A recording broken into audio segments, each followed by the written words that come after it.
Hello again. Welcome to another episode of the Uranium Market Minute. Today is Friday, July 8th, and this is episode number 149. My name is Justin Huhn. I am your host, the founder and publisher of the Uranium Insider Pro Newsletter, the only investing newsletter that focuses solely on uranium and publishes on a regular monthly basis. As always, nothing that you see or hear in this podcast is intended to be investing advice. I'm not your financial advisor. This is not financial advice. Please always do your own due diligence when it comes to investing and always take responsibility for your own choices. All right, wrapping up the week, actually had a decent week. It looks like possibly we're in the early stages of kind of putting in a basing pattern here. A lot of charts showing double bottoms, not a whole lot of volume happening here, but there was some interesting news out of Kazakhstan this morning. I want to talk about that in the mailbag section. It's going to be a relatively short episode today. I realize that most of the time that I say that, I end up talking for 20 minutes. Today, it's going to actually be short. All right, mailbag section. Let's jump right into it. Spot price of uranium down about 50 cents today, 47.63 a pound. That's on the back of Sput buying 100,000 pounds yesterday. They are now holding 56.9 million pounds of uranium. They purchased almost 16 million pounds year to date, still sitting on 60.3 million in cash. Their assets under management now 2.77 billion. URA 960,000 shares redeemed. That's what they reported today, and that has to do with the selling that happened on Tuesday. As I've mentioned multiple times before, we have about a 3-day lag with URA reporting. Looks like the lag time was about the same for URNM, as they also reported shares redeemed. 50,000 shares redeemed for URNM. That gave rise to 2.9 million in mandated selling, and URA's 960,000 shares redeemed was 12.6 million in mandated selling. I said yesterday that Tuesday had the feeling of ETF selling, and sure enough, that's exactly what happened. Now, that happens when the ETFs are trading at a discount to NAV. Basically, the selling pressure on the ETF itself is greater than the selling pressure that's happening to their underlying holdings. And when that happens, the ETFs actually sell down their holdings to buy back shares to close that discount to NAV. And the opposite happens on the other side when the buying of the ETF is more in volume. In terms of volume, it's happening at a faster rate than the buying of the holdings that this ETF holds. They end up getting to this premium to NAV, where the ETF itself, its net asset value is greater than what they're actually holding. And in that case, they actually issue shares and they buy some of their underlying holdings to shrink that premium to NAV. So with this share issuance, with this share redemption, we saw combined between the two ETFs about $15.5 million of selling by the ETFs on Tuesday. Tuesday was the bloodbath, and that certainly led to that, and that certainly didn't help, right? Seeing that flywheel go in reverse. The joint assets under management, the ETFs, is back above 2 billion at 2.1 billion, just over 2.1 billion, still nearly almost 1.5 billion below the highs of April. That's really an astonishing pullback in terms of assets under management for the ETFs in such a short period of time. Let's go ahead and quickly look at the charts. URA trading up almost 1% today, but on basically zero volume. One of the lowest volume trading days of the past year. Really nothing happening here in terms of volume, but it does look, as I've mentioned a few times over the past couple of weeks, the sellers seem to be exhausting themselves a bit here. We saw a little bit of a continuation of the nice moves yesterday.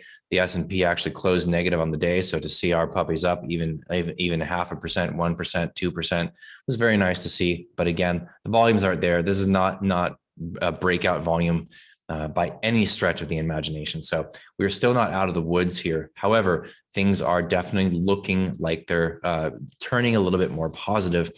Obviously, we'd like to see a follow through on that. And unfortunately, unless we have a specific catalyst that's uranium specific, that will move our sector aside from everything else that's happening, whether that's a big jump in the spot price, whether that's news about sanctioning Russia, et cetera, et cetera. I'm not holding my breath for either of those things at this moment.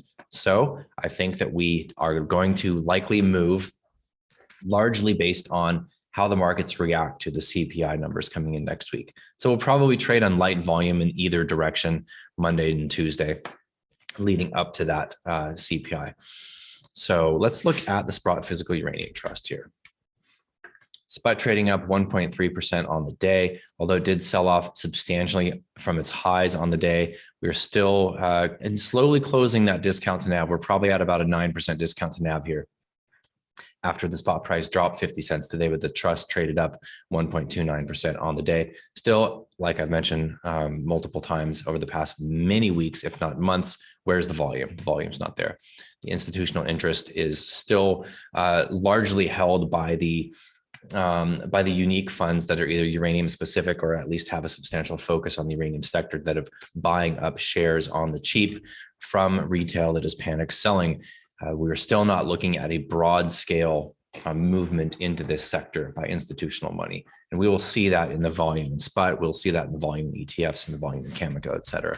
On that note, how's Cameco doing? Flat on the day, traded up, traded down, ended up basically exactly perfectly flat on the day, not up, not down, not nothing. And again, one of the lower trading volumes that we've seen over the past 4 months. So really nothing happening here until, like I said, we see some kind of specific catalyst for uranium, or we see risk come back on in the markets in conjunction with a rising spot price, et cetera. Lastly, let's take a look at URA relative to the S&P. We are back above that lower trend line for URA. We still haven't regained it for URNM. And URNM, of course, is more pure, is 100% pure play to uranium. URA is not. However, URA has better liquidity. And I tend to look at that first in terms of gauging institutional interest. And looking at this, we are still outperforming, making a higher low so far in terms of outperformance of the S&P. I would like to see this recover and bounce again, as we did back in late January, early February. Did not make a higher high, and that obviously led to an additional sell-off that we've seen over the past few months. All right, mailbag section. There was some news today about Kazakhstan that I thought was very interesting. The news story that was published by babel.ua. I'll put the link to this article in the show notes, and I suggest that you check it out. It's a very short article, and honestly, the actual news that came from today is probably less important than some of the bullet points shared in this article. And honestly, I don't know how important the news from today is, but I think it speaks to something greater than probably what the actual fallout from this will be. So the title, the headline here: Kazakhstan withdraws from the CIS agreement on the Interstate Monetary Committee.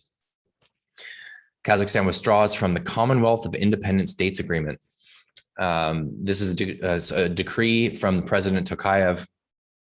And essentially this current Interstate Currency Committee was created for cooperation between post-Soviet countries in the currency payment and credit sphere. So Kazakhstan seems to be planting their flag here, whether they're trying to separate themselves from Russia in particular, or from even some of the other post-Soviet states. It looks like both here. And Tokayev has had, Kazakhstan is a very, very precarious spot. They share a border with China. They share a border, the longest land border in the world. They share with Russia. China's Belt and Road basically goes through Kazakhstan for the delivery of goods and trading into Europe. And some of the bullet points here are kind of like a timeline of what's been going on in Kazakhstan over the past month and a half. It's a very short timeline here, right? So this article says the document on withdrawal from the agreement has already entered into force. On June 17th, the president of Kazakhstan stated at the St. Petersburg International Economic Forum, this was 3 weeks ago, where Putin was also present, that his country will not recognize the DPR and LPR. That's the Donbass. Tokayev announced that he plans to increase oil supplies to Europe. That was on the same day during this St. Petersburg International Economic Forum. And I don't know if you recall, if any of you saw any of those speeches coming from the leaders of these areas. But Tokayev definitely was firm in his stance, and is certainly not supporting Russia and trying to do what he can to separate himself from traditional ties of Kazakhstan to Russia, not only being part, obviously, of the Soviet Union, but since separation, still having large influence from Russia. I recall speaking with people that had more of an expertise in this area of the world years ago, before Kazatomprom went partially public, basically saying, "Oh, well, how much do you expect Kazatomprom to produce?" And their answer was whatever Putin wants. And they have had traditionally a very, very large influence from Russia. With that said, they continue to seemingly seek more and more sovereignty. And it's a very, very precarious scenario here for Kazakhstan. And I think that Art Hyde from Sager on Twitter said, said it best when he said, Kazakhstan has always needed to walk a fine line between Russia, China, and the West. That's exactly where they're at right now. Now, China highly depends on Kazakhstan for uranium. China gets about half of the uranium from Kazatomprom, and they also have their own JVs with Kazatomprom. And China produces a very, very small amount of uranium now. Of course, they have the Huhn mine. They've got a share of Paladin's Langer Heinrich, got a number of other smaller projects happening. They're exploring a couple of miles deep in China, looking for high grade uranium. So they're trying to do what they can to secure uranium elsewhere, but they are still very, very highly reliant on Kazakhstan as a source of uranium. In my opinion, China is likely going to protect Kazakhstan from Russian influence were it to go there. Either way, there's a lot of hair in this situation. All right, getting back to the story. Next bullet point in this article. After that, trouble began in the country's oil industry. This is after the St. Petersburg International Economic Forum. Trouble began in the country's oil industry.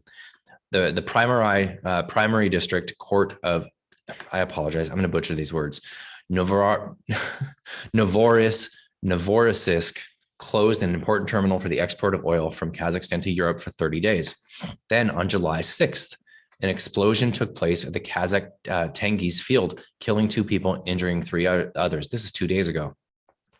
2 days ago, on the same day, it became known that Kazakhstan is considering a ban on the import of goods to Russia and Belarus that have been sanctioned by the European Union, Great Britain, and the United States. The Ministry of Finance of the country has published an order for public discussion, which will last until July 22nd. Then yesterday, Reuters wrote that Kazym-Jomart Tokayev instructed the government to diversify oil supply routes to Europe, bypassing Russia. Okay, so the Kazakhstan oil industry, as big as the uranium industry is to Kazakhstan, it's a drop in the bucket compared to their oil industry. It's a huge, huge oil industry. I don't know where they are on the world stage in terms of production compared to Russia, Saudi Arabia, the United States, et cetera, but they're up there. They're up there. And it's a major, major source of GDP for Kazakhstan. So they're taking steps to avert shipping through St. Petersburg, shipping through Russia, and seeking different shipping routes. We have heard Kazatomprom state the same thing, that they're looking at alternate routes for shipping uranium from Kazakhstan. And that's going to take some time to really iron out the details on the shipping routes and get them, let's say, smooth. But for now, we're still looking at supply interruptions due to the situation in Russia coming from Kazakhstan. So I just want to bring that up. I thought that was significant. And I think that anything that happens to the number 1 producer of uranium, and it's not like they're just barely number 1, they're number 1 by a country mile. They produce 40% of the world's uranium, possibly a little bit more than that. So what happens in Kazakhstan really matters to the uranium market. One last note, there was a news story that was shared around Twitter this morning about Germany, the Green Party in Germany essentially voting to shut down the last 3 nuclear reactors that are still running. They're scheduled for shutdown in December of this year. Obviously, there's been a lot of speculation and a lot of pushback against this decision due to the energy crisis they are currently in. Oh gosh, it looks messy over there, guys. It really does. I mean, not just in Germany, but in Europe at large, but especially in Germany. And honestly, I am fearful of what could potentially happen this winter there for the people of Germany, because the situation is not their fault largely. It's a few special interests that are seeking to do this, and to have the Green Party, which is the pure definition of greenwashing, would be the German Green Party, voting for expanding coal power and shutting down nuclear. That's your Green Party. It's really, really shameful what these pieces of work are doing to the people, and they should absolutely be ashamed of themselves. It's ultra clear that the Greens, at least in Germany, and the Greens in most countries, let's be honest, do not really actually care about the things they claim to care about. They don't care about the people. They don't care about the climate. They care about some particular special agenda that has to do renewables, that has to do with the green energy agenda, that has to do with potentially limiting the people's individual ability to emit carbon, which is a pollution, not just a gas that greens the earth. I'm going to end that there. I'm not going to go there. But really sad to see that. So hopefully there's still time. There's still time to keep these reactors online. There's still time to restart 2 of the 3 they just shut down in December. And that really would go a long way to helping the German people get through winter with diminished gas supply from Russia, which is what we're looking at.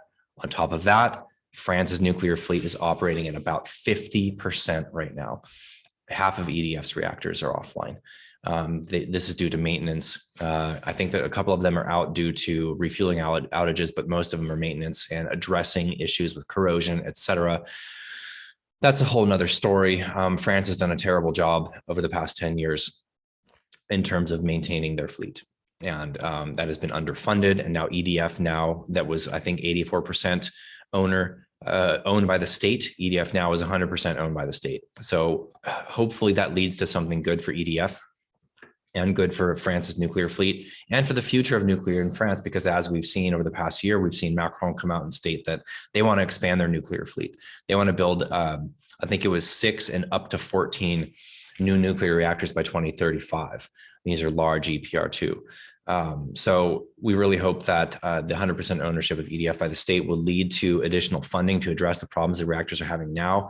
And France is the largest exporter of electricity in the world, and they're 70+% nuclear. So with half of that fleet offline, that means hard times for the surrounding countries that are typically buying energy from France's nuclear fleet. So it's not looking good going into the European winter. It really isn't. And it's a shame to see that. Okay, I'm not going to rant anymore. I'm glad to see that we hung in there this week. We had a couple of decent days to end the week after a brutal start to this short week, at least in the American markets. And hopefully this is leading to a basing pattern and potential recovery in the uranium stocks, because things are looking bright for the industry, despite the aspects that I just mentioned in today's mailbag section. All right, take care of yourself. Please have a great weekend. I will see you guys again next week. I appreciate all of you. Thank you for subscribing. Thank you for following me every day. I appreciate all the comments, even the trolls. I love you. All right, cheers.